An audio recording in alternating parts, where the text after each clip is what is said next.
Hey guys, today I'm going to show you how to install a Petway pet door onto an open channel flat screen door. If you do have a flat screen door and it's a closed channel like this one here, you will need our adapter L bracket. And to watch that longer video, have a look here. Let's go. We'll start from the inside of the flat screen door, grab some pointy nose pliers and you can easily remove the spline. Pull up the flat screen, you can roll it up and just leave it out of the way for now.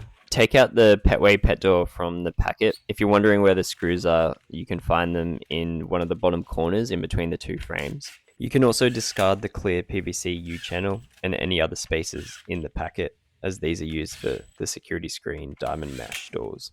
Go ahead and do all the screws up on the back frame and remove the spline from the back of the pet door. We can now slide the pet door onto the flat screen frame, then jump back into the inside of the door and we can start installing the flat screen. Grab your spline roller tool.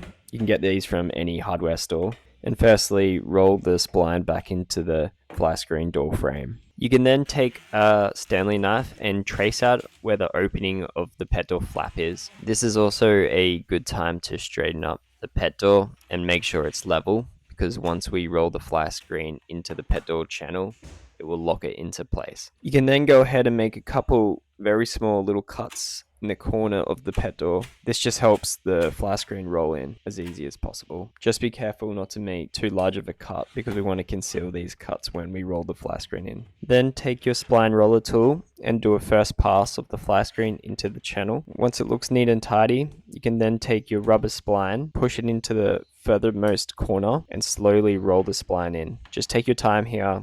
Doesn't have to be fast, just make sure it's neat. Alright, it's looking good. You can pop over to the outside of the pet door, give it a couple test hits. As you can see, the pet door is quite strong as is, but to take some of the load off the flat screen, we can put in a couple pop rivets on the front frame. We can also do this on the back if you are a renter or you don't want anyone to see the pop rivet holes when removing it. And then if you move out, you can remove the pet door, replace the flat screen, and no one will know that there was a pet door installed. Use a 3.2mm drill bit and the smallest pop rivets possible will give it a nice finish. The only thing left to do is to get your dog or cat through the pet door. The pet door is strong and will last many years, and your pet will thank you for it. For more installation tips, visit our website, petway.com.au.